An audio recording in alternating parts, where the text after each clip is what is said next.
Speaker, sir, I rise to oppose the introduction of these three bills under Rule 70(1) of the Rules of Procedure and Conduct of Business in the Lok Sabha. This bill is squarely destructive of the basic structure of the Constitution.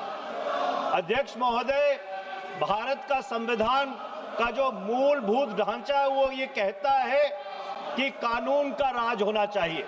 There should be rule of law. और उस rule of law, कानून के राज की बुनियाद है कि आप बेगुनाह हैं जब तक आपका गुनाह साबित नहीं किया जाता. You are innocent until proven guilty. This bill stands that fundamental maxim of jurisprudence on its head. It makes an investigating officer the boss of the Prime Minister of India. The second ground on which I oppose this bill, it violates Article 21, the due process clause. FIR, arrest, charge sheet, and even framing of charge does not in any manner substantiate guilt. In fact, you plead not guilty only after charges are framed against you. This bill turns the fundamental jurisprudence of Article 21 on its head.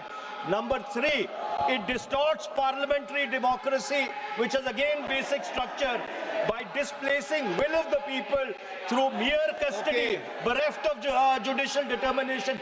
अध्यक्ष जी, ये बहुत ही संवेदनशील विधेयक है. मेरे दो बिंदु और हैं, मुझे कृपया. चौथा, on the fourth ground is it opens. Please माननीय सदस्य, आप नियम 72 के तहत विरोध कर रहे हैं. अध्यक्ष जी बिल्कुल. जब कभी बिल आपका सदन में आए, जब आप डिटेल में चर्चा करना. अध्यक्ष जी, अभी नियम 72 के विरोध के बाद सारांश बोलने की परमिशन दिए.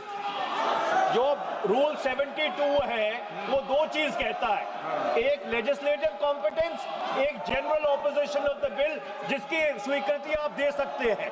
और क्योंकि ये इतना संवेदनशील विधेयक है, मैं आपसे ये विनती करता हूं इसके ऊपर पूरी चर्चा कराई जाए. मेरे सिर्फ दो बिंदु और हैं. दिस बिल, मिस्टर स्पीकर से एक minute.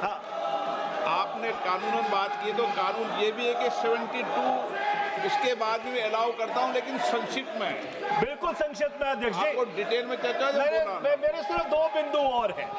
This bill opens the door for political misuse by instrumentalities of the state whose arbitrary conduct has been repeatedly frowned upon by the Supreme Court.